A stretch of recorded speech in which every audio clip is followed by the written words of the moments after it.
So hey guys, welcome to another Warframe video, and today I just want to talk a little bit about the new operation, Orphix Venom, because I feel like I finally played enough to be able to talk about it. So firstly, we have the new mission, and I like this one a lot. I really like the whole survival with a twist, you know, the sentients are trying to take over, so you have to push them back and you have to take care of the Orphix while still battling the faction that's already present in the mission, whether it be Grenier or Corpus. I love how combat heavy it is. There is no faffing around. You have to mow down a ton of either Corpus or Grenier, and you have these smaller bubbles of sentient activity that you have to take care of and destroy the Orphix in there. I think it works really well and it's a ton of fun to play. I also really like, and this is a little bit silly, but I like the reddish fog that appears around the Orphix. It kind of makes it feel a little bit uneasy, and it just, I just like the feel of the mission. So I hope this will stay in some way, shape or form, and not just because it's really good for leveling necromechs and other necromech related stuff. It's just a really fun mission to play, and I hope they keep it, which I think they will, because,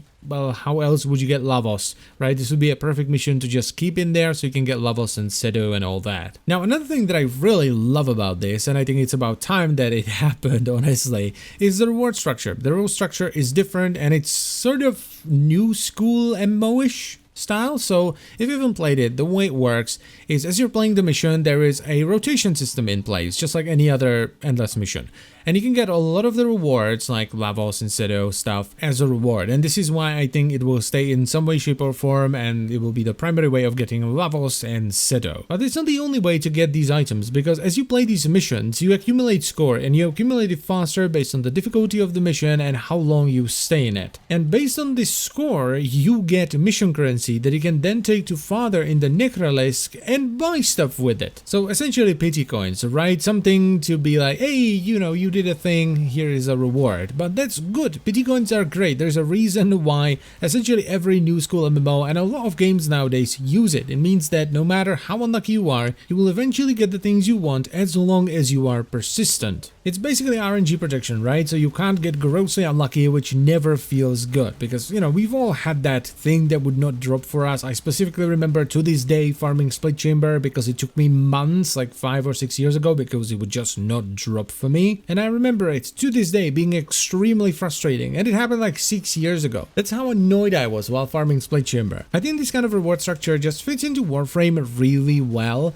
because, you know, while it may not keep me playing for as long as like a really low drop chance thing that I would have to do over and over and over again, I'm definitely gonna have more fun, and I'm gonna be more inclined to actually do it because I feel like I'm getting somewhere. I can just jump in, destroy a few Orphix, level up my necromech a little bit, and get a bunch of reward currency at the end. Whereas with something like Elite Sanctuary Onslaught, I really don't feel like I'm getting anywhere unless I push up to 8 zones, because that's where I can get the thing I want, and even then, it's such a small percentage, I just kind of don't bother farming Elite Sanctuary Onslaught anymore. But if I were to, let's just say, get like an Elite Sanctuary coin after every zone that I could then use to buy the thing I want eventually after farming it a bunch, I would probably do it a lot more. Just jump in, do a little bit of ESO, and jump out. So yeah, I think the reward structure for the operation is fantastic, and I would like to see it used a lot more. And finally, I also really like being able to use a necromech in the mission, even though I wouldn't want to use it all the time. But, you know, every now and then, I think it's nice to spice it up. And I love how they went, okay, so this thing really doesn't fit through doors, but we kind of need to make it fit through doors. And the solution they went with is the best one. Instead of just like either clipping through the door with no effect, or not even being able to walk through the door and having to resummon the necromech over and over and over again, you can walk through doors, but you're gonna bonk your head on the door frame every time, and you sort of grind your way through the door with sparks flying everywhere and just like this grinding sound playing, which is just fun.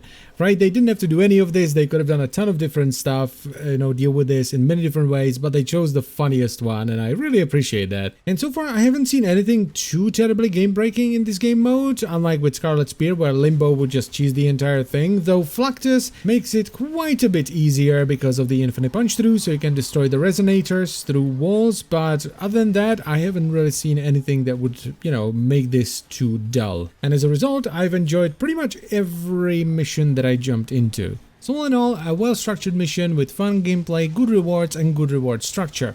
I like it. And that's pretty much it. So I thank you very much for watching. As always, guys, let me know what you think about the Operation Orphix Venom in the comment section down below, and I'll see you some other time. Bye-bye.